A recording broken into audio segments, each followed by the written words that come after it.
এন্টালি থানায় বিজেপির দুই গোষ্ঠীর সংঘর্ষে যে অশান্তি তৈরি হলো এবং থানা তালাবন্দি করে দিল, বিজেপির একটা গোষ্ঠী একটা থানায় তালাবন্দি করে দিল, থানাটাকে বন্ধ করে দিল এবং সেই অবস্থায় পুলিশ ভেতরে আটকে রইল, থানার কাজকর্ম বন্ধ রইল, বাইরে থেকে তাদের সরানো হলো না। আমাদের প্রশ্ন হচ্ছে এখনো একজনও কেন গ্রেফতার হলো না?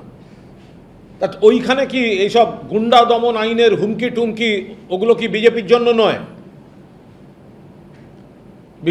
যাদবপুর বিশ্ববিদ্যালয়ের ভেতরে ঢুকে হামলা করলে তখন সেটা গুন্ডামি নয়? এন্টালি থানার বাইরে থেকে থানা লক করে দিচ্ছে, থানায় তালা দিয়ে দিচ্ছে, এটা তো সিম্বলিক। পশ্চিমবঙ্গে থানাগুলোয় বিজেপি তালা দিয়ে দিয়েছে, সিম্বলিক। পুলিশি ব্যবস্থায় তালা দিয়ে দিয়েছে, সিম্বলিক। আইন শৃঙ্খলা নিরপেক্ষতার তালাবন্দি, সিম্বলিক। বিজেপি দুটো গোষ্ঠী মারামারি করলো, কি নাম ওদের, কি রাম কি আমি ঠিক জানি না, ওদেরই লোকজন সব।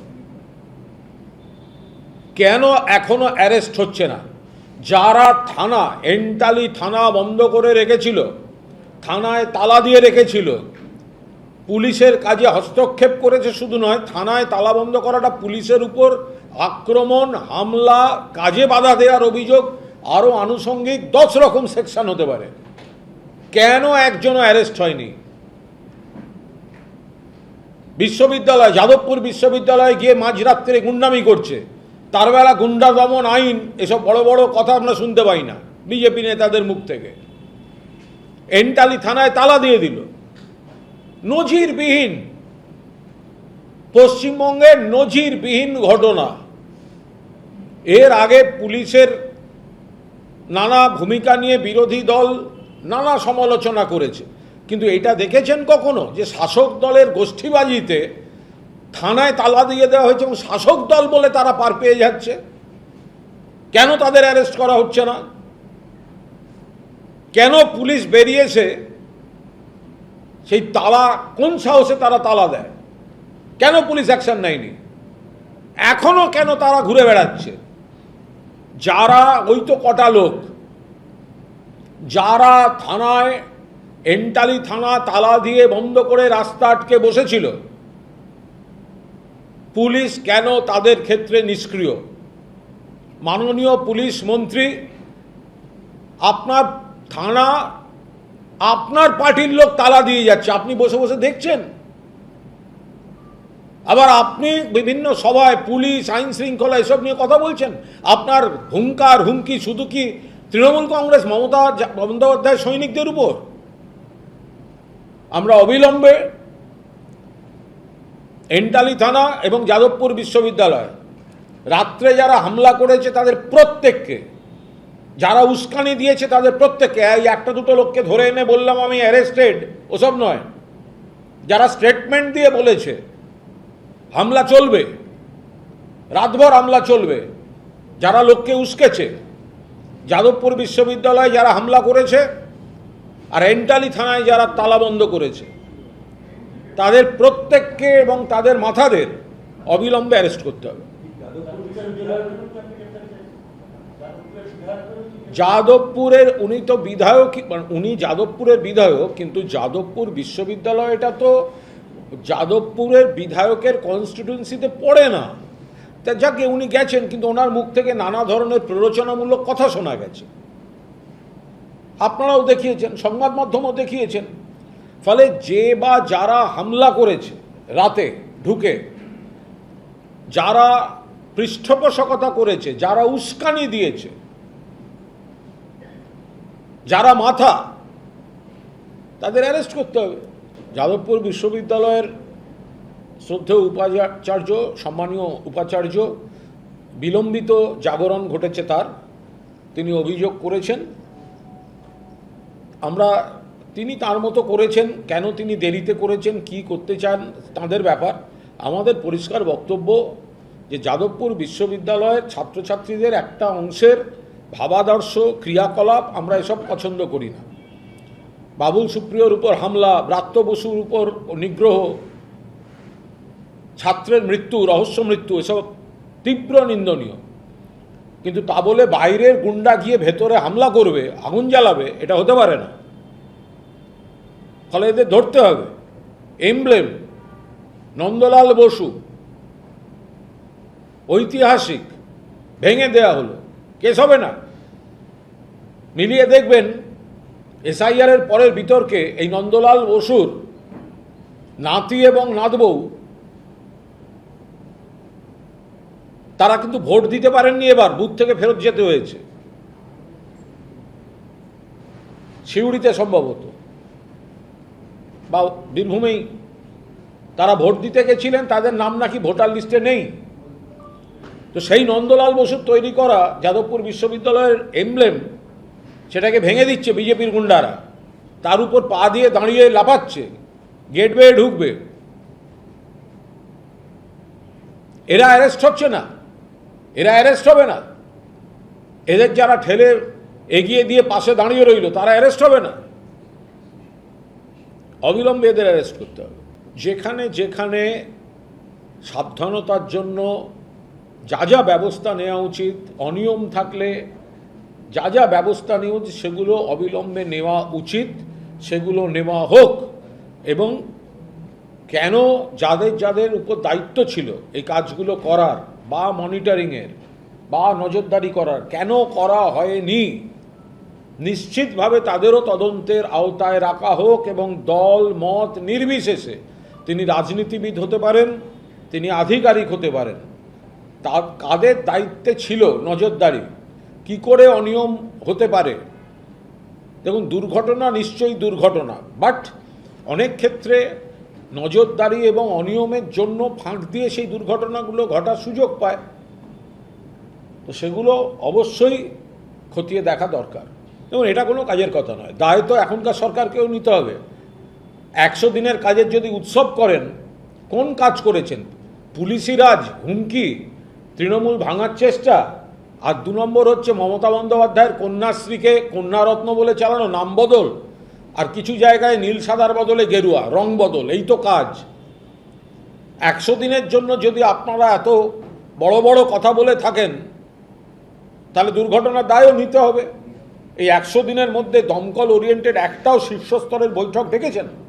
ডাকেননি। মনিটরিং করার চেষ্টা করেছেন? করেননি।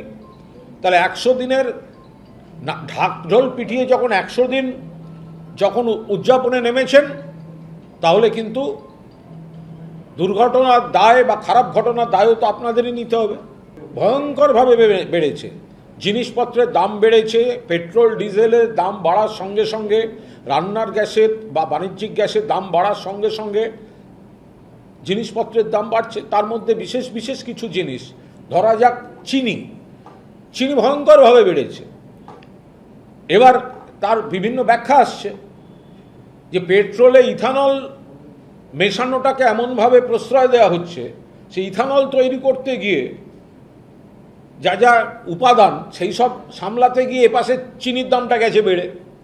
ফলে এই সরকারের অদূরদর্শী, অপরিণামদর্শী, অপরিণত সিদ্ধান্তে চিনির দাম বাড়ছে, বাজারে আগুন লাগছে। পেট্রোল, ইথানল ঢুকছে, ইথানল তৈরি করতে গেলে অমুক লাগছে, সেটা করতে গেলে চিনির দাম বাড়ছে। একটা সময় রপ্তানি আমদানিতে চিনি সম্পর্কে সরকারের যা নীতি ছিল, এখন তড়িঘড়ি করে তাতে রদবদল আনতে হচ্ছে, তার কারণ সামলাতে পারছেন না। অদূরদর্শী কাজ হয়ে গেছে। চিনির দাম যেভাবে বাড়ছে, তাতে আরও অনেক জিনিসেরই দাম বাড়ছে। কেন্দ্রীয় সরকার এবং রাজ্য সরকার, কেন্দ্রীয় সরকারের ভুল নীতিতে বাড়ছে, আর রাজ্য সরকারের মনিটরিংয়ের অভাবে বাড়ছে। ফলে বাজারে আগুন। এবার নতুন করে আবার চিনির দাম বাড়তে শুরু করেছে, বসে বসে বিজেপি সরকার দেখছে। আর এদেরকে বলে কি হবে? এদের এক মন্ত্রী তো দেখলাম বন্যা দেখতে গিয়ে, বন্যায় জলে মানুষ ডুবে আছে, তিনি ঘুরছেন বোটে। এরা মানে একজন মাননীয় মন্ত্রী, এখন রাজ্যে বিস্তীর্ণ এলাকা জলবন্দী, মানুষ বিপর্যস্ত, বিপন্ন। ঘুরতে ঘুরতে বলছেন মানুষ ডুবে আছে ঠিকই, কিন্তু এক অন্য সৌন্দর্য, সুজলাং সুফলাং পশ্চিমবঙ্গ বন্দে মাতরম। এটা কি সুস্থভাবে বলা সম্ভব? একটা বন্যা কবলিত এলাকায় গিয়ে বন্যার জলে ডুবে থাকা গোটা এলাকায় লাইফ বোট পড়ে যেতে যেতে বন্যা পরিদর্শনে গিয়ে, হ্যাঁ মানুষের কষ্ট হচ্ছে, কিন্তু এই যে সৌন্দর্য, এই যে জলরাশি, সুজলাং সুফলাং বন্দে মাতরম, কি? এই ভিডিও যদি সত্যি হয়ে থাকে, এই ভিডিও যদি ফেক না হয়ে থাকে, তাহলে কনসার্ন মন্ত্রীকে অন্তত বিবৃতি দিয়ে ক্ষমা চাওয়া উচিত যে বন্যার জলরাশি সৌন্দর্য নয়, বন্যার ওই জলরাশি মানুষ থেকে বিভিন্ন গবাদি পশু সম্পত্তি সর্বনাশ করে দিচ্ছে বন্যা পরিস্থিতি। সেখানে বলছেন কি সুন্দর দেখতে লাগছে গো, সুজলাং সুফলাং শস্য শ্যামলাং বন্দে মাতরম। অমিত শাহ যেগুলি বলছেন মানুষকে বিভ্রান্ত করছেন। অমিত শাহ কেন্দ্রীয় স্বরাষ্ট্রমন্ত্রী, যথাযথভাবে যেখানেই পশ্চিমবঙ্গে জমি চাওয়া হয়েছে মমতা বন্দ্যোপাধ্যায়ের সরকার সেখানেই যথাযথভাবে জমি ব্যবস্থা করেছে। কোথাও কোথাও নানা টেকনিক্যাল সমস্যা থাকে, মামলা থাকে, শরিকি ঝামেলা থাকে, সেগুলোকে তো একটু, আমার প্রশ্ন হচ্ছে উনি বাংলা নিয়ে এত কথা বলছেন, জমি অমুক তমুক, তো ত্রিপুরায় তো বিজেপির সরকার, তো ত্রিপুরায় ডবল ইঞ্জিন সরকার, মাননীয় স্বরাষ্ট্রমন্ত্রী অমিত শাহ কি জবাব দেবেন যে ত্রিপুরায় আগরতলা স্টেশন থেকে রোহিঙ্গা এবং অবৈধ বাংলাদেশি অনুপ্রবেশকারী ধরা পড়ল কি করে? তো ওখানের কাঁটাতার কি হলো? আসাম থেকে অভিযোগ আসছে কেন? ত্রিপুরায় যারা ধরা পড়েছে আগরতলা স্টেশন থেকে দুটো গ্রুপ, একটা গ্রুপ ট্রেন ধরে দিল্লি যাচ্ছিল, একটা গ্রুপ ট্রেন ধরে কলকাতার দিকে আসছিল। তা আগরতলা স্টেশনে ধরা পড়লো কেন? জমির গল্প কাকে দিচ্ছেন? শুধুমাত্র আগের সরকারকে দোষারোপ করার জন্য জমির গল্প দিচ্ছেন? তাহলে ত্রিপুরায় আপনার সরকার থাকা সত্ত্বেও রোহিঙ্গা আর অবৈধ বাংলাদেশি ত্রিপুরায় বাংলাদেশ সীমান্ত দিয়ে ঢুকছে কি করে? আপনার বিএসএফ, আপনার দপ্তর কি করছে? এটা তো পুরোটাই বিএসএফের। অমিত শাহ সীমান্ত বিএসএফ, আগে বিএসএফের সীমান্ত রেখা থেকে 15 কিলোমিটার বিএসএফের এখতিয়ারভুক্ত ছিল। জোর করে বিজেপি আইন সংশোধন করে সীমান্ত রেখা থেকে 15 কিলোমিটার বাড়িয়ে 50 কিলোমিটার অবধি বিএসএফের আওতায় এনেছে। এখন তো অন্য গল্প ফাঁদলে হবে না। আপনারা তো এতখানি এরিয়া নিয়ে আপনারা আপনাদের নজরদারি চালাচ্ছেন, আপনারা তো পার্লামেন্টে আইন পাস করিয়ে আনলেন, তাহলে এখন কেন আপনি অন্য গল্প করছেন? ত্রিপুরায় ধরা পড়ছে ডবল ইঞ্জিন সরকারের ইয়েতে, পশ্চিমবঙ্গেও যেখানে হচ্ছে, আপনার বিএসএফ সেই জায়গাটা কি করছে? যদি কোথাও কাঁটাতার দেয়া এখনো বাকি, তো তাহলে সেখানে বিএসএফ কি করছে? দেখুন, অন্নপূর্ণা ভাণ্ডার নিয়ে একটা চূড়ান্ত হয়রানি, বিভ্রান্তি মানুষের উপর চাপিয়ে দিয়েছে এই বিজেপি সরকার। আজকে বিভিন্ন জায়গা থেকে মহিলাদের উদ্বেগ, বিরক্তি, বিক্ষোভের খবর আসছে। কলকাতার বুকে কোনো বড় কমিটির অফিসে শুনেছি হয়েছে, উত্তরবঙ্গে কোনো অফিসে হয়েছে, বিরাটিতে ট্রেন অবরোধ হয়েছে। এই যে মানুষকে বলা হয়েছে, যে বারবার আমরা দেখেছি যে যেখানে ভোটের আগে বলা হয়েছে যারা কোন লক্ষ্মীর ভাণ্ডার পেতেন তারা সবাই এবার 3000 টাকা করে অন্নপূর্ণা ভাণ্ডার পাবেন, অন্নপূর্ণা যোজনায় সবাই 3000 টাকা করে পাবেন, তখন তো কোনো বাদ বা শর্ত এগুলো বলা হয়নি। এখন এটা কি হচ্ছে? ভোটের আগে বলা হয়েছিল যারাই লক্ষ্মীর ভাণ্ডার পান তারাই অন্নপূর্ণা ভাণ্ডার পাবেন এবং 3000 টাকা করে পাবেন। এখন তো সেটা হচ্ছে না, বিপুল সংখ্যককে বাদ দেওয়া হয়েছে, শর্ত চাপিয়ে দেওয়া হয়েছে। বারবার ফোন আসছে বা কোনো চেক করা হচ্ছে, অমুক করা হচ্ছে, তমুক করা হচ্ছে, এর কাছে যাচ্ছে, ওর কাছে যাচ্ছে না। এরা এরা এরা এরা পাবেন, ভোটের আগে বলেননি কেন? কন্ডিশনস অ্যাপ্লিকেবল, এই কথাটা ভোটের আগে বলেননি কেন?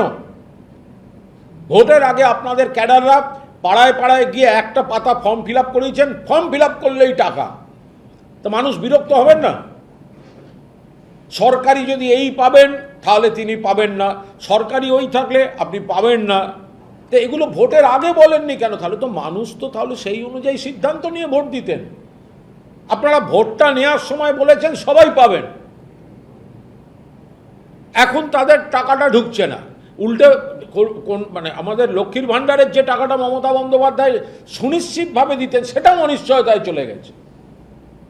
যে টাকাটা ওনারা একদম মাস গেলে নিশ্চিতভাবে পাচ্ছিলেন সেটাও আর পাচ্ছেন না।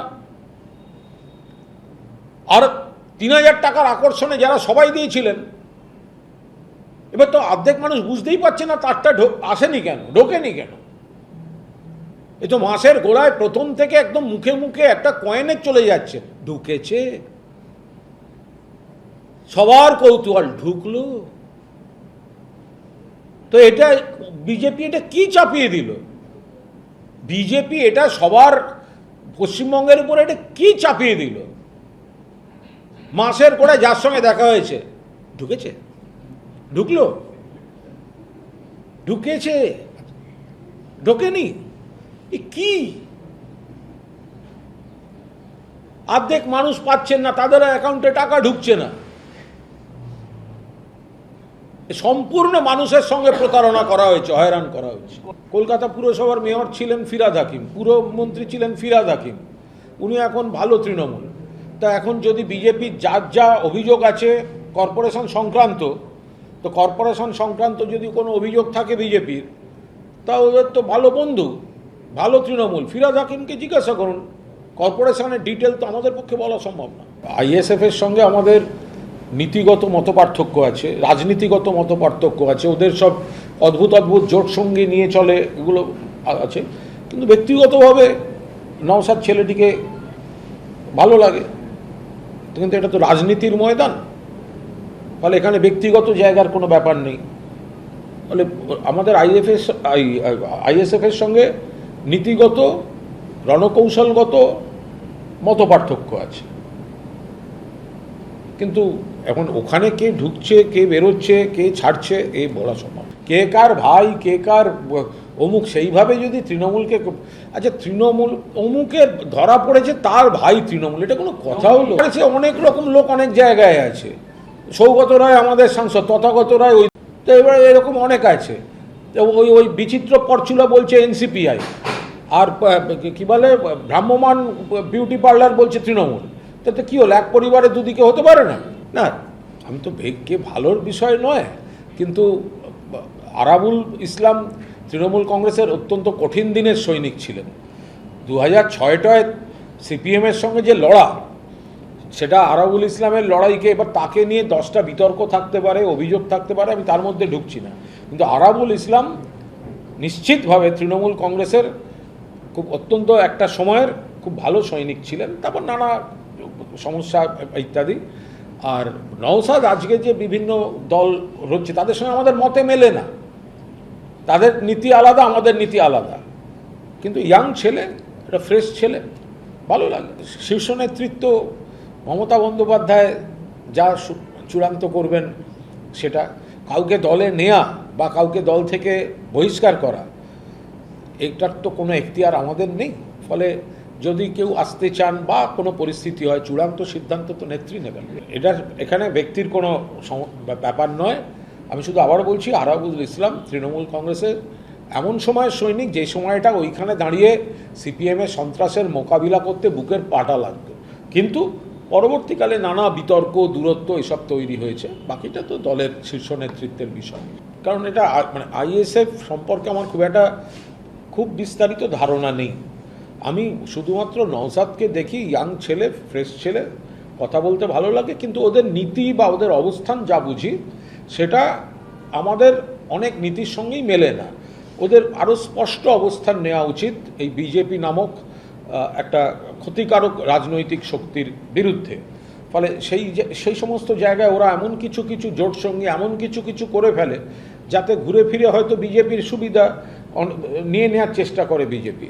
আমি একটা কথা বলছি, আমি সেবাশ্রয় নিয়ে আমি একটি শব্দও বলবো না, কারণ এই সেবাশ্রয়ে আমি জীবনে যাইনি, আমায় কেউ যেতেও বলেনি, আমার সঙ্গে দূর দূরান্তে কোনো সম্পর্ক নেই।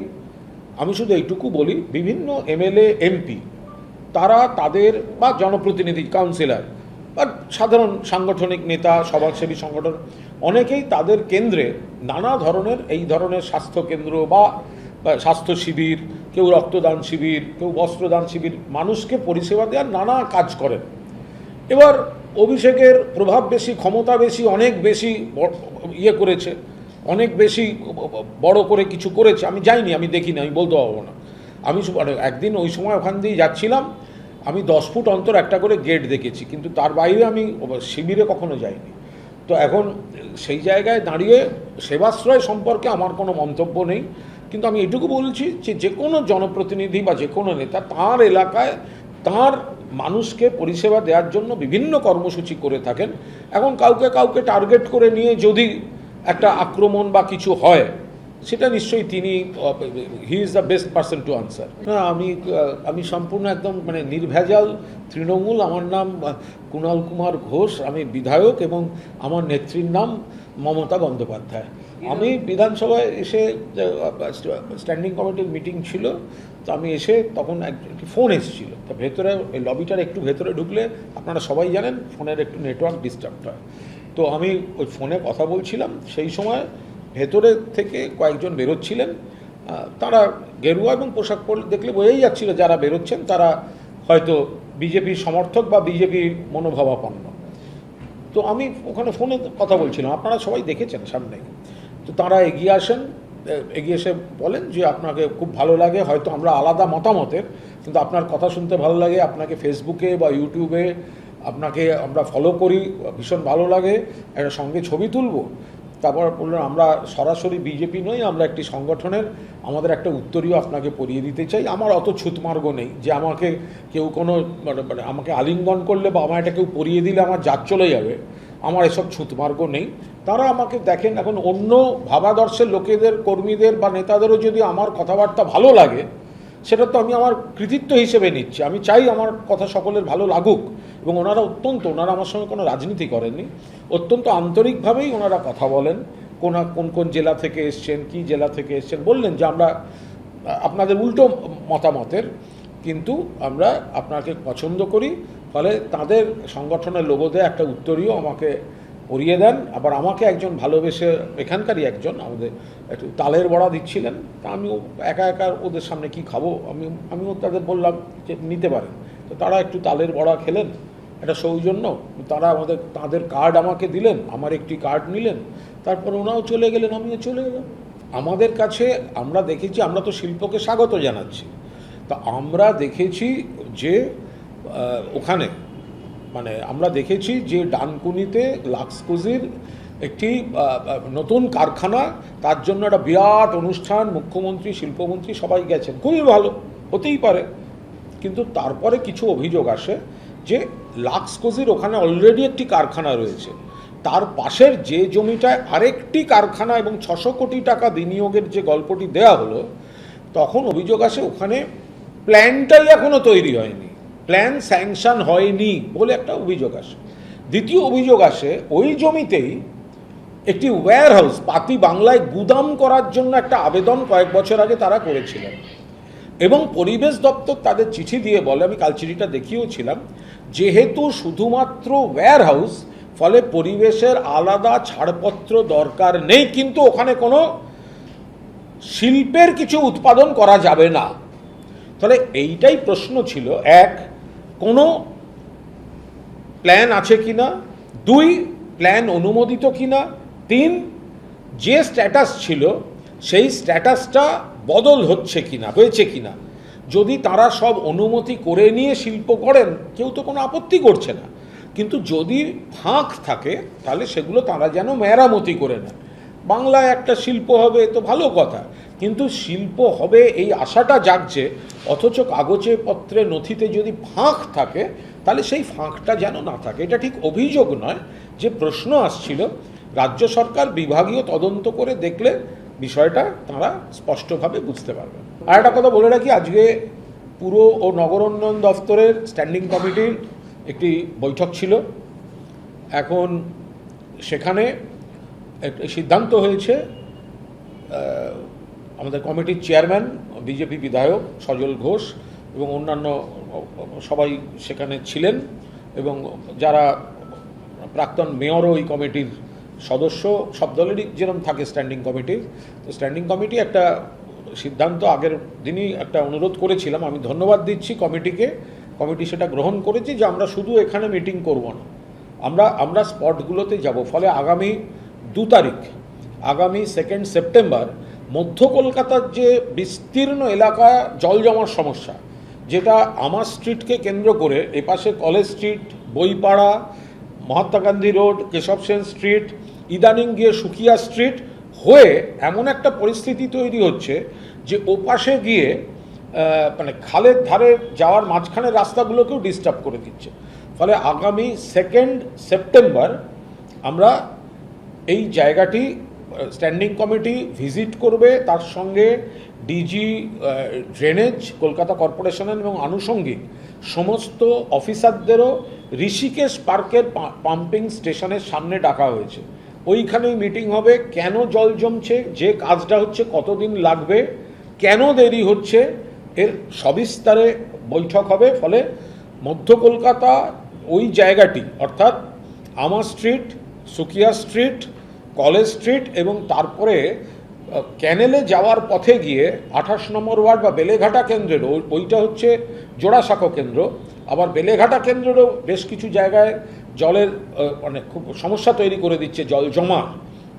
এটা জন্য বিধানসভা স্ট্যান্ডিং কমিটি, আমি এটা অনুরোধ করেছিলাম তারা যেন স্পট ভিজিট করেন সমস্ত আধিকারিকদের নিয়ে, কারণ আমাদের দরকার শুধু ওপরের আধিকারিক থাকলে চলবে না, যারা ওইখানে কাজ করছেন, মানে মিটিং করার সময় এমন বড় পোস্টের লোক এলেন তিনি বলবেন আমি ঠিক বলতে পারবো না, ওটা তো ওরা দেখে, ওইভাবে হবে না। যারা দেখে এবং যাদের রিপোর্ট করে এই সবাইকে একসঙ্গে ডাকা হয়েছে।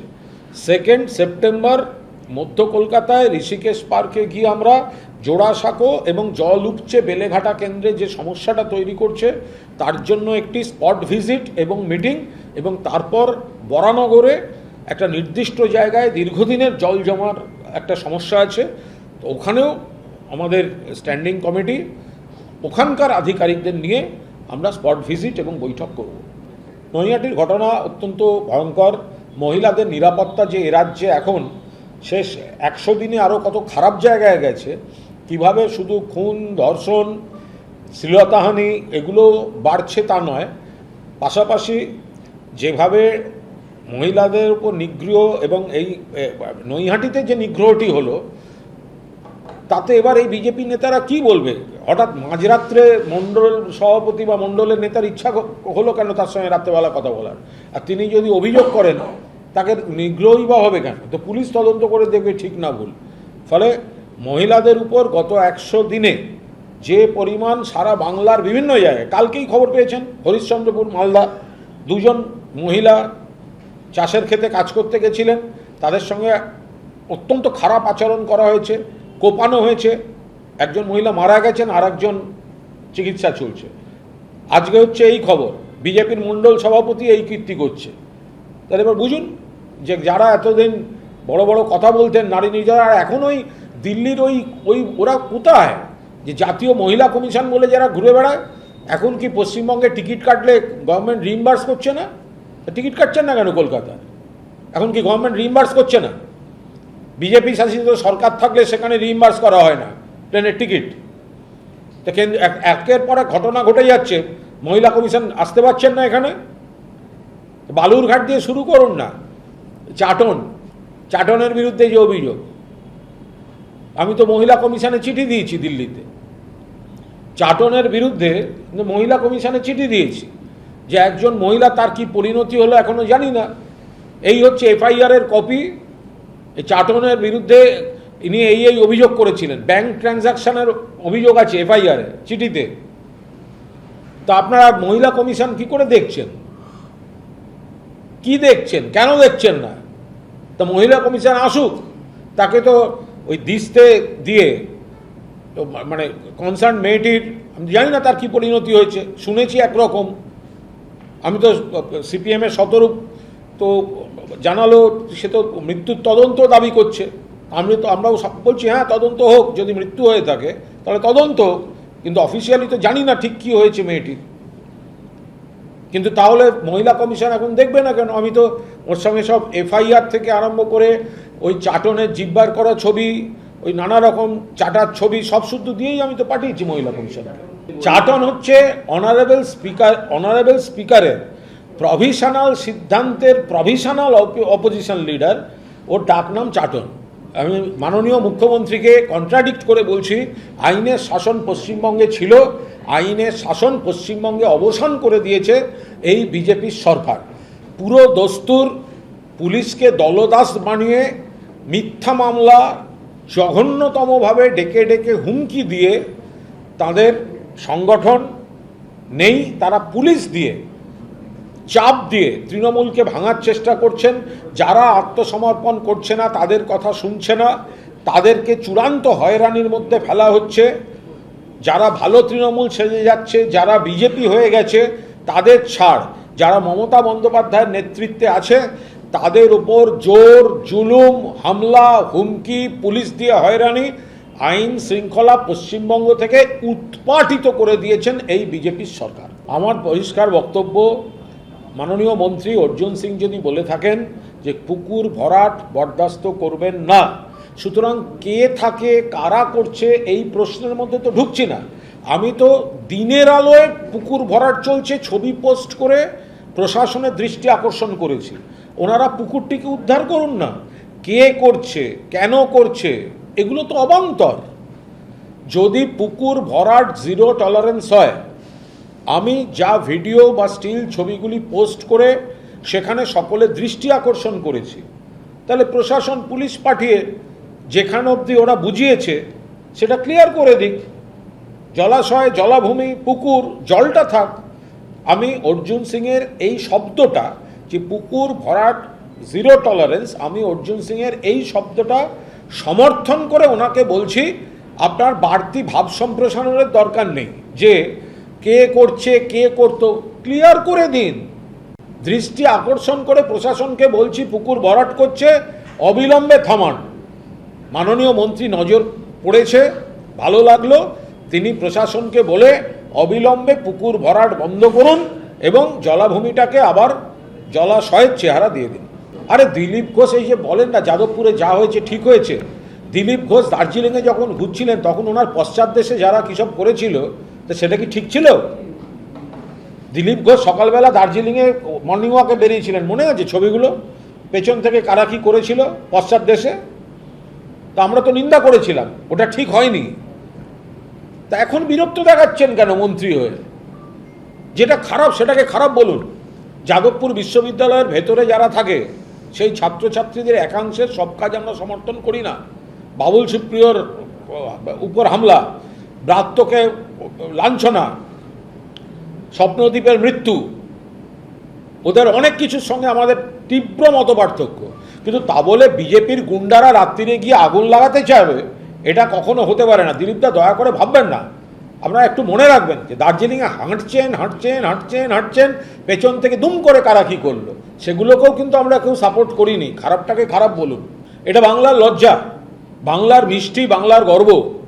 সেখানে গুপ্তা ব্রাদার্স দোকানে গিয়ে বিজেপির নেতা যেভাবে তোলাবাজির হুমকি করেছেন, হামলা করেছে, তারপরে সমস্ত মিষ্টির দোকানের নামি ব্র্যান্ডের বৈঠক করতে হচ্ছে এবং নিজেদের নিরাপত্তা নিয়ে উদ্বেগ প্রকাশ করতে হচ্ছে।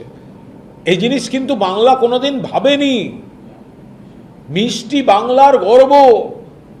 মিষ্টান্ন বিক্রেতারা আজকে আতঙ্কিত, কখন বিজেপি গুন্ডা এসে দালালি করবে, তোলা চাইবে। আরেকটি চিঠিও তো ঘুরছে, দেখেছেন? একটি নামী কোম্পানি চিঠি দিয়েছে কিভাবে তোলাবাজির প্লট তৈরি হয়েছে।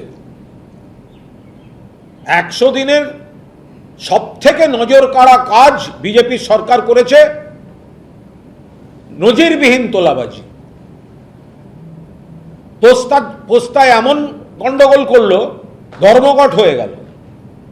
মিষ্টির দোকানে গিয়ে এমন গুন্ডামি করলো, মিষ্টির দোকানে সব বড় মিষ্টির ব্র্যান্ডের বৈঠকে বসতে হচ্ছে। এ লজ্জা কোথায় রাখবেন? শুধু হুঙ্কার দিয়ে আর তৃণমূল ভাঙার চেষ্টা করে পুলিশ লেলিয়ে দিয়ে হবে? হবে না। শিক্ষকদের যাদের নানা প্রবলেম আছে তারা সেগুলো জানাবেন, কাউকে তো জোর করে চাপিয়ে দেওয়া যায় না। অনেক শিক্ষক আছেন অনেক দূর থেকে আসেন, অনেক দূরে তাদের বাড়ি কর্মস্থল থেকে, এবার কর্মস্থলেও তো তাদের পড়ানোর একটা কাজ আছে। ফলে যদি কারুর সমস্যা হয় বা যাদের সমস্যা আছে তারা তাদের সমস্যার কথা জানালে সেটা আলোচনার ভিত্তিতে হবে। এটা জোর করে ফতোয়া দিয়ে চাপালে কিন্তু মানে সুষ্ঠু কাজ কোনো দিকেই হবে না। এটা ডিএ নিয়ে তো প্রথম বিজেপির অবস্থান স্পষ্ট করা উচিত। মমতা বন্দ্যোপাধ্যায় দফায় দফায় আনুপাতিক হারে শতকরা হিসেবে যথেষ্ট দিয়েছেন। মনে রাখবেন সেই সময় বিজেপি সরকার 2 লক্ষ কোটি টাকার বেশি বাংলার বকেয়া বাংলাকে দেয়নি। সেই সীমাবদ্ধতার মধ্যে মমতা বন্দ্যোপাধ্যায়কে ডিএ দিতে হতো, তাও তিনি শেষ 4% ঘোষণা করে গেছেন। এবং আনুপাতিক হারে যোগ করে করে দেখুন আপনি খুব একটা কমতি পাবেন না। কিন্তু তখন কি বলা হতো, ক্ষমতা এলেই 1 মাসের মধ্যে ডিএ সমান হয়ে যাবে। নেই কেন? ক্ষমতা এলেই রান্নার গ্যাস 450 টাকা, নেই কেন? ক্ষমতা এলেই পেট্রোল ডিজেলের উপর রাজ্য সরকারের যে সেস প্রত্যাহার করে নেওয়া হবে, হয়নি কেন? ডিএ নিয়ে তখন ডিএ মঞ্চগুলিকে উত্তেজিত করে গেলেন বিজেপি নেতারা। তা আজকে কেন দাবি দেওয়া তারা মেটাতে পারছেন না? আজকে কেন সুপ্রিম কোর্টে গিয়ে স্পষ্ট করে বলতে পারছেন না কি করতে চান?